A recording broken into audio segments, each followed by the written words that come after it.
कैसी क्या व्यवस्थाएं चल रही हैं। आप देखो मध्य प्रदेश में स्वास्थ्य देखो, कुशल मानव संसाधन विकास हेतु अच्छा स्वास्थ्य आवश्यक है। काय के लिए अच्छा स्वास्थ्य आवश्यक है? कुशल मानव संसाधन विकास हेतु अच्छा स्वास्थ्य आवश्यक है। स्वतंत्रता के बाद से ही मध्य प्रदेश में स्वास्थ्य सेवाओं की शुरुआत हुई।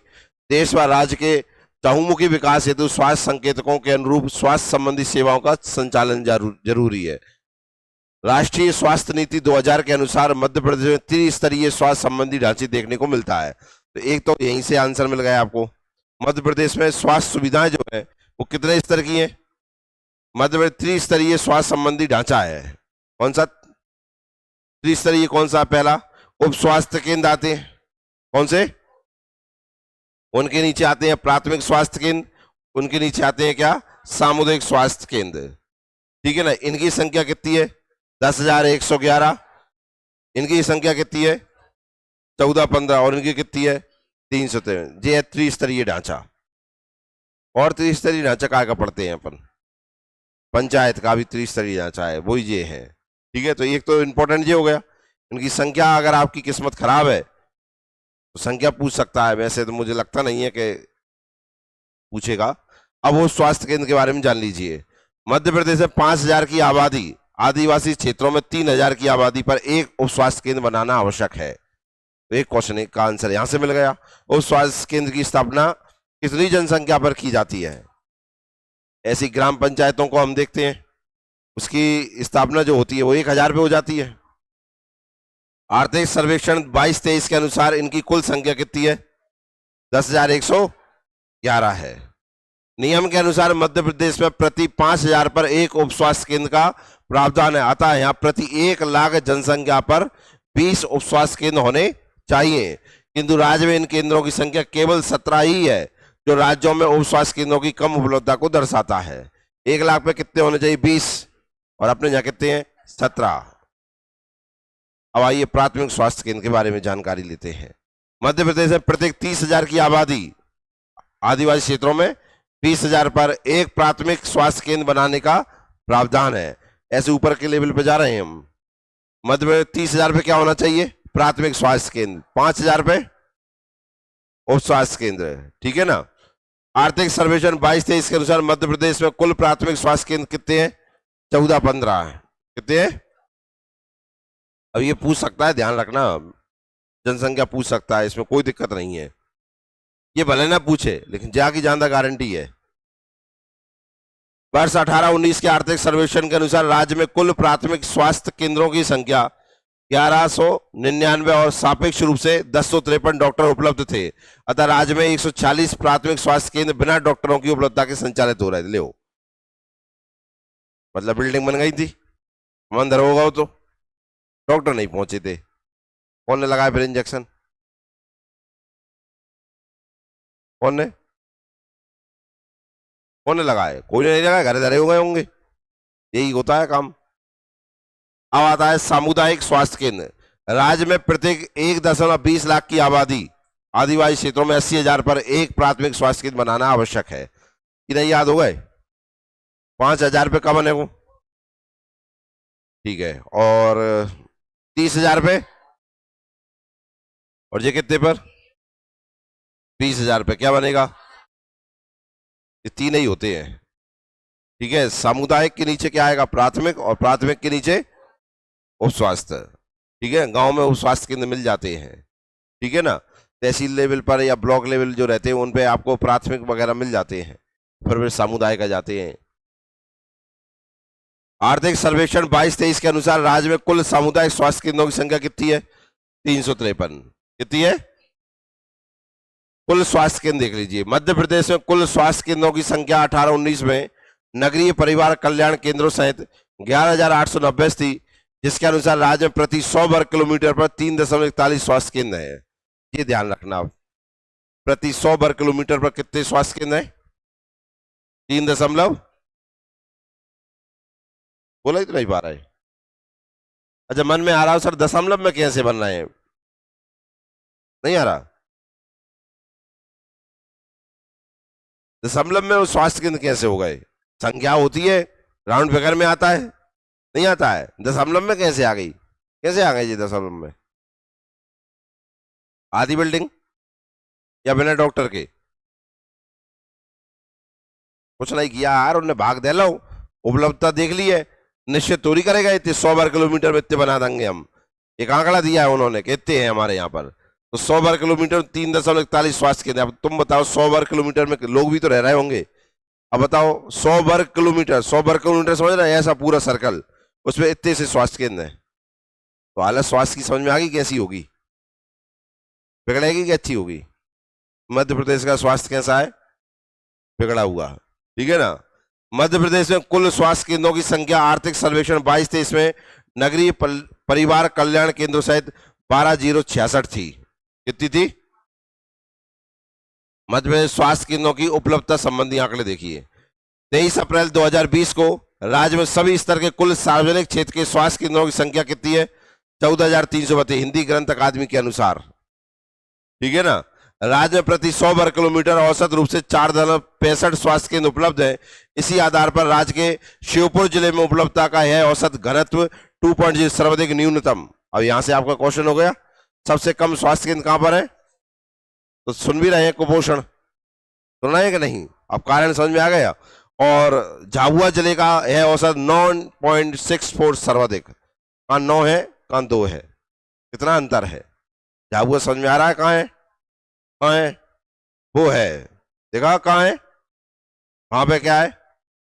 सर्वाधिक स्वास्थ्य केंद्र है। घनत्व सबसे ज्यादा कहां पर है? झाबुआ में। और सबसे कम घनत्व कहां पर है? श्योपुर में। क्लियर हुआ?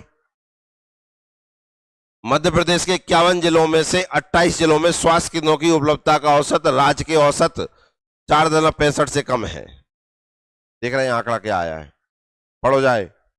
मध्य प्रदेश के 51 में से 28 जिलों में स्वास्थ्य केंद्रों की उपलब्धता का औसत राज्य के औसत 4.65 से ही कम है। राज्य का औसत कितना है? पहले तो यहां से उप स्वास्थ्य केंद्रों का मध्य प्रदेश में औसत कितना है? 4.65।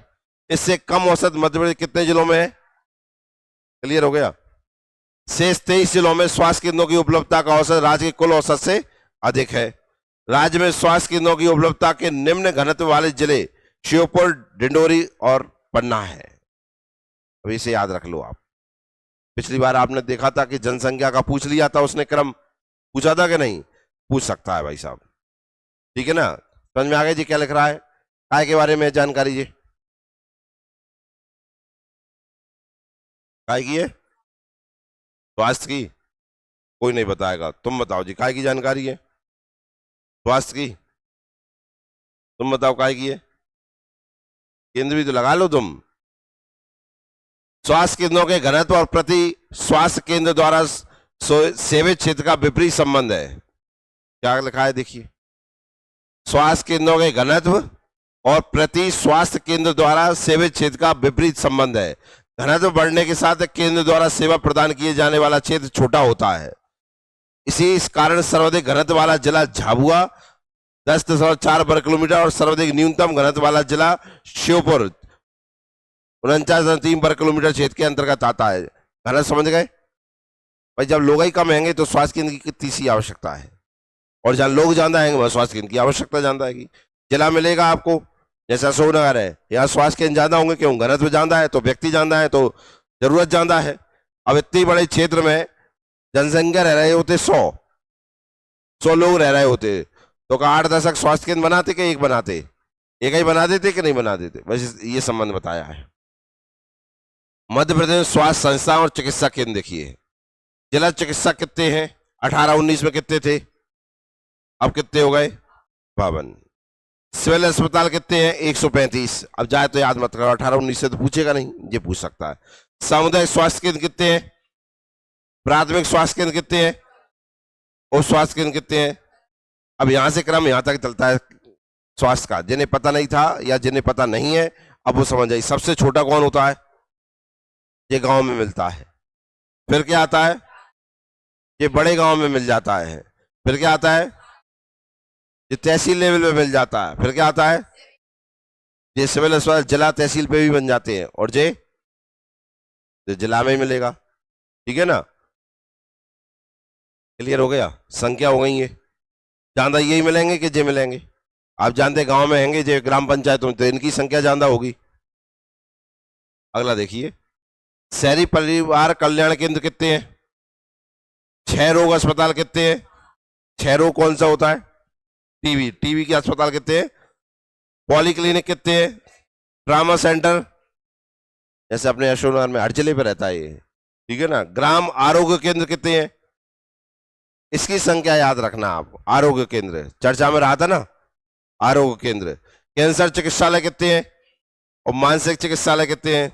ये कम है अपने यहाँ, मानसिक जरूरत इनकी है, नहीं है, मानसिक की जरूरत नहीं है। पढ़ पढ़ के दिमाग खराब नहीं हो जाए, नहीं क्या यार, पढ़ पढ़ के दिमाग खराब होगा, अबे ना कछु नहीं होगा। मानसिक चिकित्सालय कितने हैं? 2। ग्राम स्तर पर प्रचार प्रसार के बावजूद भी केवल 16% गर्भवती महिला ही प्रसव पूर्व सभी जांच कराती हैं। ये है मध्य प्रदेश का स्तर। केवल कितनी? 16% महिला ही अपनी जांच करवाती हैं प्रेगनेंसी के पहले। ये हालत है, सरकार जबरदस्ती जांच करवाती है इनकी। संस्थागत प्रसव यद्यपि बड़ा है, फिर भी 82% गर्भवती महिलाएं ही प्रसव के लिए अस्पताल जा पाती हैं। बाकी का आप जानते हैं कि पहुंच ही नहीं पाती है अस्पताल। या तो कह सकते हैं कि पहुंचाने के संसाधन कम है, या रोड़े नहीं है, या ये मानते हैं कि अस्पताल जाना ही नहीं चाहिए। समझ में आया कि नहीं आया? अभी भी राज्य में 4 जिले ऐसे हैं जहां 30% से कम संस्थागत प्रसव कराए जाते हैं। क्या आंकड़ा देख लो, क्या दिखा है, पढ़ो इसे, समझो इसे। तुम्हें जेई बन के जेई तो सुधारना है तुम्हें, इसलिए पढ़ लो ढंग से। क्या लिखा है जी, इसका क्या मतलब है? क्या मतलब है इस लाइन का? अभी भी राज्य में 4 जिले ऐसे हैं जहां 30% से कम संस्थागत प्रसव कराए जाते हैं। संस्था मतलब अस्पताल में पहुंचा, मतलब कहाँ हो जाते हैं? घर में ही हो जाते हैं। कौन से जिले हैं? अरे यार जिले कहाँ लगाओ, जो देख रहा है जिले ही लगाओ। अब लाऊंगा मैं ढूंढ के। मध्य प्रदेश स्वास्थ्य की स्थिति देखिए, HMIS रिपोर्ट के अनुसार बाल टीकाकरण के संदर्भ में मध्य प्रदेश की पूर्ण टीकाकरण की अनुपातिक उपलब्धि कितनी है? 93% है। अच्छे स्वास्थ्य एवं खुशहाली सूचकांक में मध्य प्रदेश का देश की राज्यों में की तुलना में 25 है। जाए वेरी इंपॉर्टेंट डाल लो, लिख लो वेरी इंपॉर्टेंट, इसे लिख लो। मेन फैक्ट बता दिए जो अभी बैठे हुए क्वेश्चन।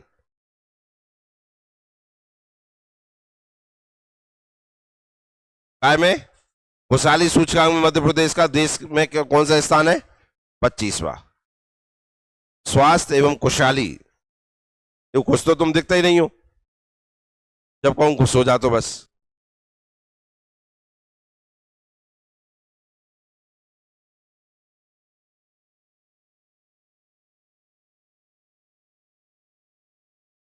स्वास्थ्य एवं खुशहाली में MP का स्थान देश में कौन सा है? 25वां है। कोई दिक्कत तुम्हें? आओ आगे बढ़ते हैं। नमूना पंजीकरण सर्वेक्षण 21 के अनुसार सैंपलिंग रजिस्ट्रेशन सर्वे मध्य प्रदेश प्रति 1000 जीवित जन्म पर शिशु मृत्यु दर 43 है। क्या लिख रहा है देखिए, प्रति 1000 जीवित मतलब 1000 बच्चे जन्म होते हैं, उनमें से कितने मर जाते हैं? 43। ये मध्य प्रदेश की स्थिति आज, ठीक है ना। भारत में है दर 28 है और मध्य प्रदेश में 43 है। पूरे भारत में कितनी है? और अपने यहां अच्छा के बुरा? बुरा है। जबकि NFHS 5 के अनुसार IMR 41/1000 है। कितनी है? तो आप 43 या 41 जो भी लगाना चाहें ऑप्शन के हिसाब से लगा सकते हैं। पर भारत की स्थिति कितनी है? काय की शिशु मृत्यु दर प्रति 1000 पर मध्य प्रदेश की कितनी है? 43। भारत की कितनी है? 28। SRS मतलब सैंपलिंग रजिस्ट्रेशन सर्वे के अनुसार प्रदेश में मातृत्व मृत्यु दर प्रति 1 लाख प्रसव पर 173, 1 लाख महिलाओं पर 173 खत्म हो जाती हैं। क्या 1 लाख महिलाएं बच्चे को जन्म देती हैं, उनमें से कितनी खत्म हो जाती हैं? और भारत में कितनी हैं? अब मध्य प्रदेश का स्वास्थ्य कैसा है?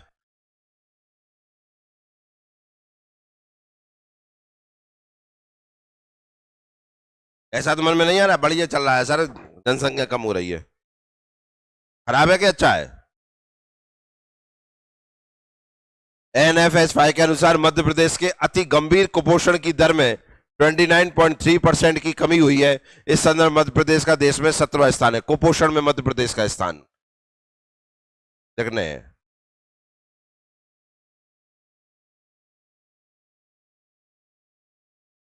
कुपोषण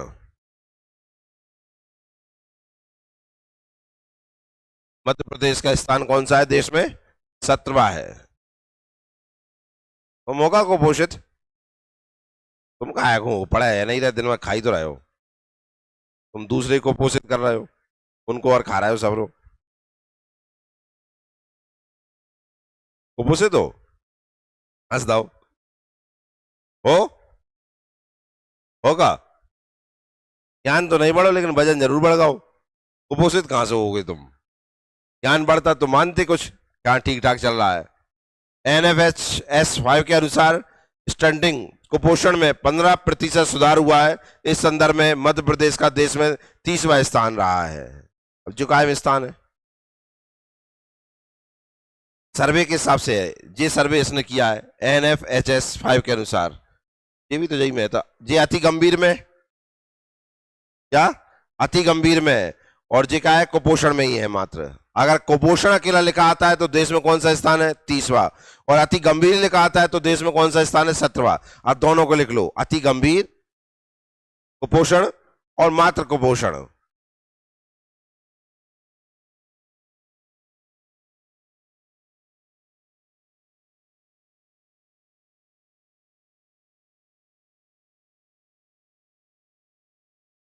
अब आगे देखेंगे अपन।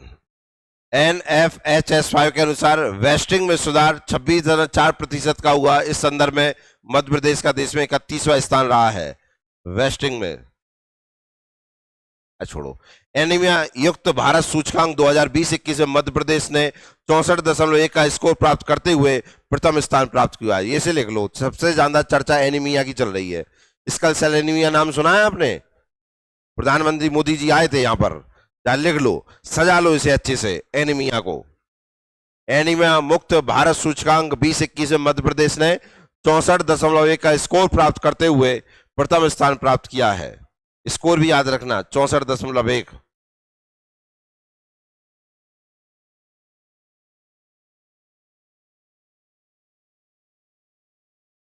लिख लिया सबने?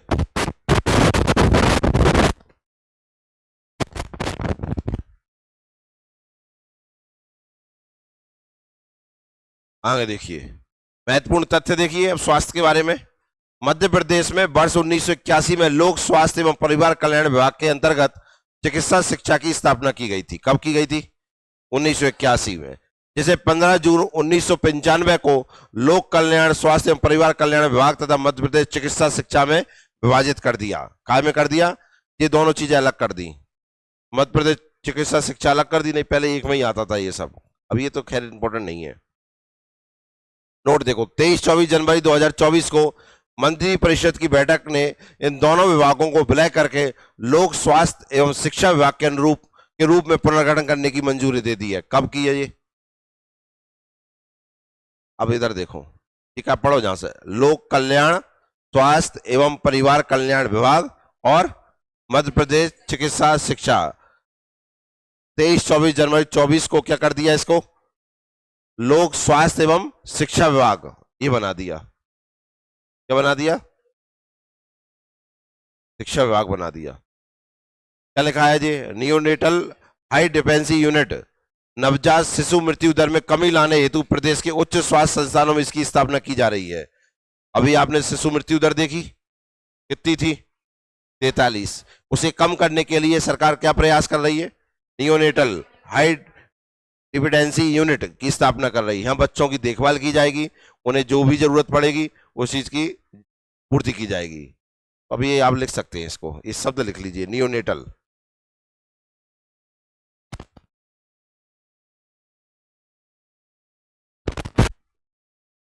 शिशु मृत्यु दर को कम करने के लिए मध्य प्रदेश सरकार का प्रयास क्या है? क्या है? Neonatal high dependency unit NHDU।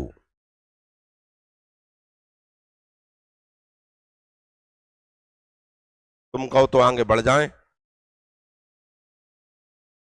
आओ 27 मार्च 2014 कौन सी बात चल रही है?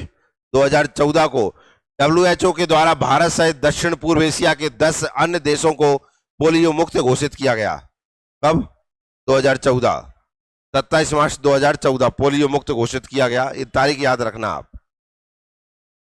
मध्य प्रदेश को किया गया कि भारत को? भारत को, ठीक है ना। मध्य प्रदेश में मलेरिया कार्यक्रम यूनिसेफ, विश्व बैंक व केंद्र सरकार की मदद से संचालित किया जा रहा है। कौन सा? मलेरिया कार्यक्रम। मलेरिया पूरे वर्ल्ड में चर्चा में है, हो सकता है पूछ ले। मलेरिया कार्यक्रम मध्य प्रदेश में कौन के द्वारा चलाया जाता है? यूनिसेफ, वर्ल्ड बैंक और केंद्र सरकार द्वारा चलाया जा रहा है। मध्य प्रदेश की पहली योग नीति 25 जनवरी 2007 को घोषित की गई। ये इंपॉर्टेंट है, योग नीति।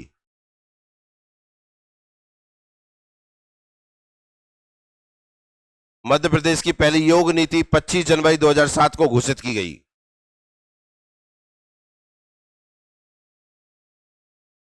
लिख पाए होंगे? हाँ या ना बोल दो। सूर्य नमस्कार मध्य प्रदेश के स्कूलों में 25 जनवरी 2007 से प्रारंभ हुआ। यह भी इंपॉर्टेंट है। सूर्य नमस्कार कब से स्टार्ट करवाया है? 25 जनवरी। 25 जनवरी तो याद रहेगी ना, विवेकानंद जी जयंती पड़ती है? नहीं, वो तो कब पड़ती है? 12 जनवरी को युवा दिवस पड़ता है कि नहीं? पर 25 जनवरी से वोटर डे पड़ता है, पर्यटन दिवस पड़ता है। उस दिन से क्या स्टार्ट हुआ था? सूर्य नमस्कार। क्या हुआ था? सूर्य नमस्कार 2007 से। राज्य में आशा दिवस 28 जनवरी को स्वास्थ्य विभाग द्वारा मनाया जाता है। ये इंपॉर्टेंट है, आशा दिवस।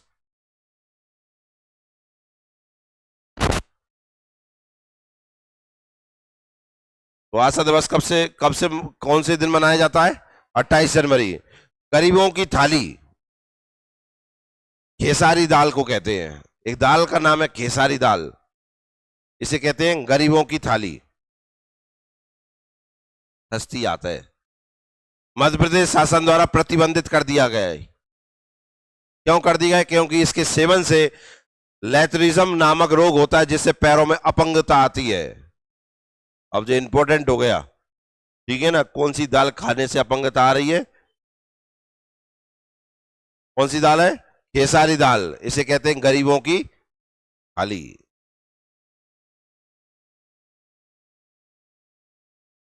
सस्ती रहती है ना, तो उपलब्धता रहती है, पेट तो भर जाता है, लेकिन आगे जाके कौन सी बीमारी पड़ जाती है? कौन सी? लैथरिज्म। इससे क्या आ जाती है? पैरों में अपंगता आ जाती है। ठीक है ना, तो सरकार ने हटा दी इसको।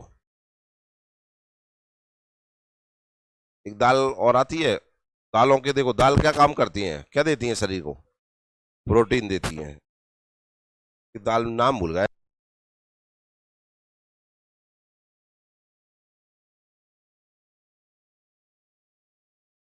बताऊंगा मैं उस दाल का नाम, आपको याद दिलाता है ना, कल याद दिलाऊंगा।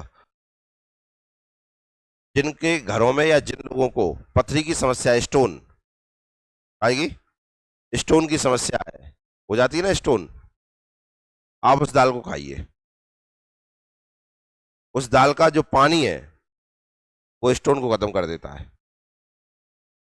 जब दवाई असर करना बंद कर देंगी, या ये मान के चलिए जब दवाई खा रहे हैं बदल बदल कर, लेकिन असर नहीं हो रहा है, बहुत ज्यादा दर्द हो रहा है, उस दाल से धीरे धीरे खत्म हो जाती है, तोड़ के रख देती है स्टोन को। केवल उसका पानी पी जाओ, शाम को गला दो, सुबह उसका पानी पी लो, और दोपहर में भाई सब्जी बना लो, खबरें काम हो गए, फेंकने की जरूरत ही नहीं है।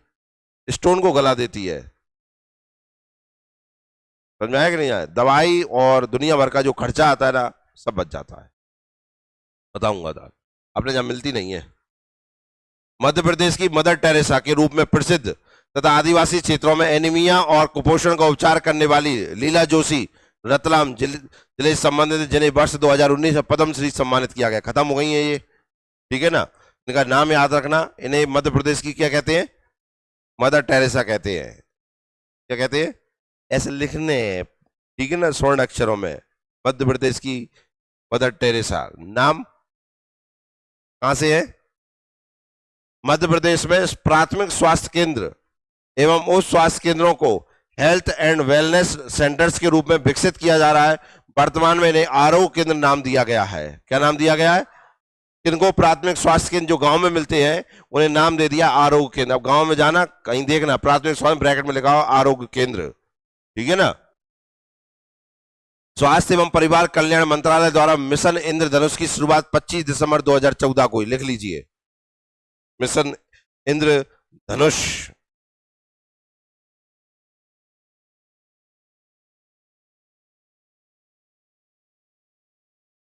जिसमें 7 प्रकार की बीमारियां शामिल हैं। मिशन इंद्रधनुष में कितनी बीमारी शामिल है? 7। नाम: खसरा, पोलियो, टिटनेस, काली खांसी, तपेदिक, डिप्थीरिया, हेपेटाइटिस। जबकि मिशन इंद्रधनुष 4.0 की शुरुआत 7 फरवरी 2022 को हुई थी। मतलब आप समझ रहे हैं, मिशन इंद्रधनुष 4.0 चल रहा है अभी।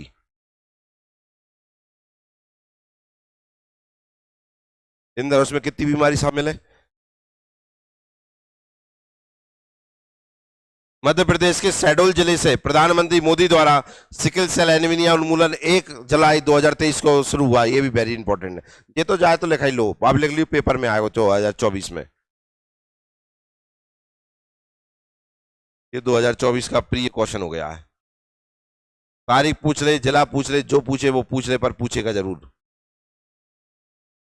मध्य प्रदेश का शहडोल जिले से प्रधानमंत्री मोदी द्वारा सिकल सेल एनीमिया उन्मूलन मिशन 1 जुलाई 2023 को शुरू किया गया।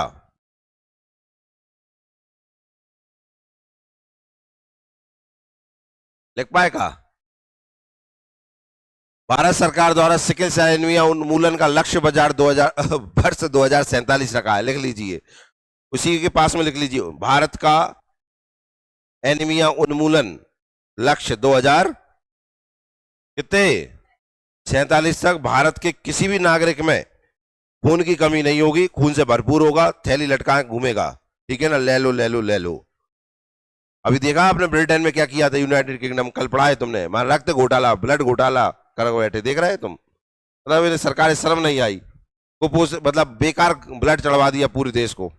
HIV पॉजिटिव हो गए और हेपेटाइटिस हो गया उन्हें। सरकारें कुछ भी कर लेती हैं, फायदा होना चाहिए। और 1948 का जो स्कैम था वो कब उजागर हो रहा है? 2024 में। क्या और कितनी बड़ी बात है। कितने लोग तो खत्म ही हो गए होंगे, कितने लोग डिप्रेशन में हो गए होंगे, कितने लोगों का पैसा बर्बाद हो गया इलाज कराने में, सरकार के मजे चल रहे हैं। 19 जून को सिकल सेल रोग जागरूकता दिवस मनाया जाता है। भेरी जहां पे सजा लेना, इसे भी फूल माला से अर्पण लगा दो इसे। 19 जून को क्या मनाया जा रहा है? सिकल सेल रोग जागरूकता दिवस। सजा लिया, देख लिया, बहुत बढ़िया। सबसे स्वच्छ कैंटोनमेंट बोर्ड का अवार्ड महू को प्राप्त हुआ है। सबसे स्वच्छ कैंटोनमेंट बोर्ड का अवार्ड किसको प्राप्त हुआ है? महू को। महू लिख लीजिए, महू कहां पड़ता है ये भी जानते होंगे। प्रदेश का इंदौर शहर 7वीं बार देश का सबसे स्वच्छ शहर बना। मुझे लगता है जानकारी होगी इसकी, 7वीं बार बन गया। कितनी बार? 7वीं बार। प्रदेश की राजधानी भोपाल ने देश की सबसे स्वच्छ राजधानी का पुरस्कार जीता है। भोपाल का है स्वच्छ राजधानी, और सबसे स्वच्छ शहर कौन सा है? इंदौर। स्वच्छ सर्वेक्षण की बेस्ट परफॉर्मिंग राज्य की श्रेणी में मध्य प्रदेश ने दूसरा स्थान प्राप्त किया है, जबकि प्रथम स्थान महाराष्ट्र का रहा है। यह भी आपको इंपॉर्टेंट है। बेस्ट परफॉर्मिंग राज्य की श्रेणी में स्वच्छ सर्वेक्षण की बेस्ट परफॉर्मिंग, ये जानना जरूरी है। स्वच्छ सर्वेक्षण की बेस्ट परफॉर्मिंग श्रेणी में मध्य प्रदेश का कौन सा स्थान है? दूसरा। पहला प्रदेश की राजधानी, देखिए कल लिख रहे हैं राजधानो प्रदेश की राजधानी भोपाल देश का 5वां सबसे साफ शहर है। राजधानी में कौन सा हो रहा है? पहला। और शहर में कौन सा हो रहा है? प्रदेश में मीजल्स रूबेला को वर्ष 2023 तक उन्मूलन करने का लक्ष्य था। यह भी इंपॉर्टेंट है, रूबेला 2023 में समाप्त करने का लक्ष्य रखा था।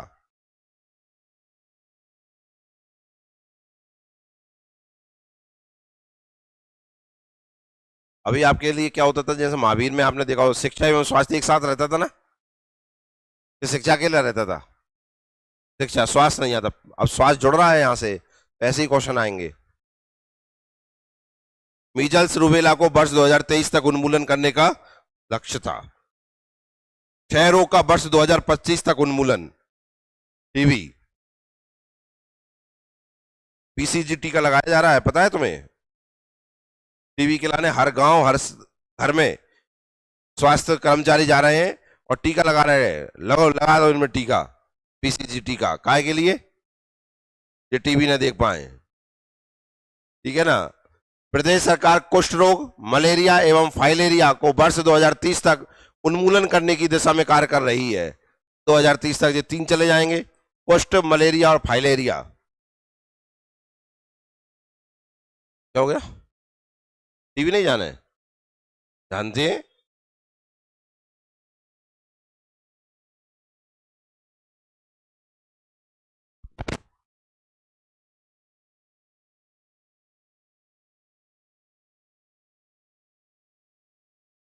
देख लिया, हो गया टीबी का इलाज। आओ, नशा मुक्त भारत अभियान के अंतर्गत प्रदेश पूरे देश में प्रथम स्थान पर है नशा मुक्त में। लग रहा है तुम्हें? मुझे तो नहीं लग रहा। यहाँ तो नए नए नशा आज जा रहे हैं। तथा देश के चिन्हांकित 272 जिलों में दतिया जिला प्रथम स्थान पर है। दतिया में सबसे ज्यादा नशा छोड़ रहे हैं, ठीक है ना। और पूरा मध्य प्रदेश कौन से स्थान पर आया है? नशा मुक्त अभियान में, ठीक है ना। नशा मुक्त में कौन से स्थान पे हो तुम? पहले पे। छोड़ दिया सारा नशा।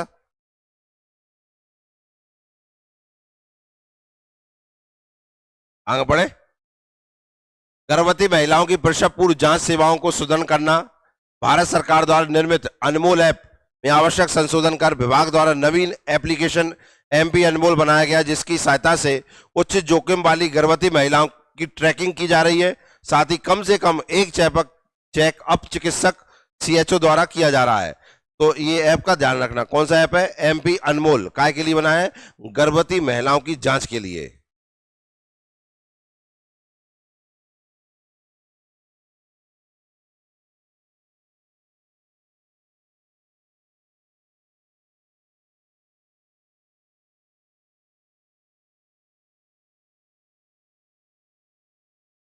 बहुत बढ़िया। मध्य प्रदेश में पहली मानव विकास की रिपोर्ट सन 1995 में तैयार की गई थी। मानव विकास की दृष्टि से उस समय राज्य में 5 जिले उभर कर आए। इंदौर और भोपाल मानव विकास में सबसे आगे थे। इनके बाद ग्वालियर, रायसेन, छिंदवाड़ा जिलों का स्थान था। विशेष, केंद्र सरकार मानव अंग प्रत्यारोपण अधिनियम 1994 द्वारा प्रदत्त शक्तियों का प्रयोग करते हुए मानव अंग प्रतिरोपण नियम 1995 के अंतर्गत मानव अंग तथा मानव अंग ऊतक प्रतिरोपण नियम 2014 के तहत प्रदेश में प्रत्यारोपण को बढ़ावा दिया जा रहा है। मतलब ऑर्गन ट्रांसफर होते हैं, किस नियम के तहत होते हैं ये पढ़ लीजिए बस। कौन सा एक्ट है? 94। कौन सा एक्ट है? मतलब आप अपने अंग दान करेंगे किसी के लिए, ये सरकार बढ़ावा दे रही है, प्रचार कर रही है। किस एक्ट के तहत कर रही है? बस इतना सा ध्यान रखना है। क्लियर है? समझ में आए? और नियम कब बने इसके? 95 में, ठीक है ना। फिर संशोधन हो गया, कब होगा ये? 14 में। पर आप एक्ट ध्यान रखिए, एक्ट कब आया था? कब आया था मेरे लालो? अंग प्रत्यारोपण जानते हो ना, कोई देगा तभी तो प्रत्यारोपण होगा ना। किस नियम के तहत ये कानूनी बन गया है? 1994 के द्वारा। केंद्र सरकार द्वारा 4 मेडिकल डिवाइस पार्क को मंजूरी दी गई है, जिनमें से एक मध्य प्रदेश के उज्जैन शहर विक्रम उद्योगपुरी में स्थापित किया जाएगा। ये आपको शायद याद हो, पढ़ाया गया है आपको, करंट में पढ़ाया गया है। कौन सा? Medical device park Madhya Pradesh में कहां बन रहा है? उज्जैन में, ठीक है ना। राष्ट्रीय स्वास्थ्य नीति देखी लीजिए, प्रथम, द्वितीय, तृतीय। पहली कब आई थी? दूसरी कब आई? और वर्तमान में कौन सी चल रही है? तो मध्य प्रदेश में कितनी स्वास्थ्य नीति हो गई? 3 हो गई। शुरुआत कब से है? वर्तमान में कौन सी है? याद रहेंगी? बहुत बढ़िया। मिशन इंद्रधनुष के बारे में सुन लीजिए आप ध्यान से। परिकल्पना कॉन्सेप्ट कब आया था इसका? 25 दिसंबर 2014। कब लिखवाई थी डेट? कब लिखवाई थी? लिखाई थी? अब कितने में इंद्रधनुष हो रहे हैं देख लीजिए। नया सघन मिशन इंद्रधनुष चल रहा है 5.0 7 अगस्त 2023 से क्यूबेन पोर्टल के माध्यम से, ये लिख लीजिए आप।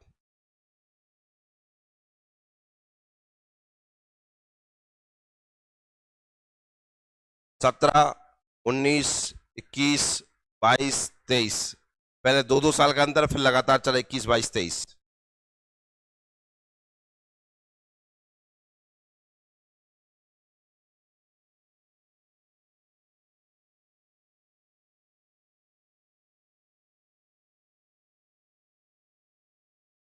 देख पाए क्या खत्म हो गया? श्वास खत्म कर दिया आपका हमने पढ़ाकर। इसमें मैंने क्या शामिल नहीं किया, वो पिछले कल की क्लास में कर दिया था मैंने, चिकित्सा महाविद्यालय कल पढ़ा दिए थे ना आपको, वो भी इसमें ऐड होते हैं, उसमें पढ़ा दिए थे।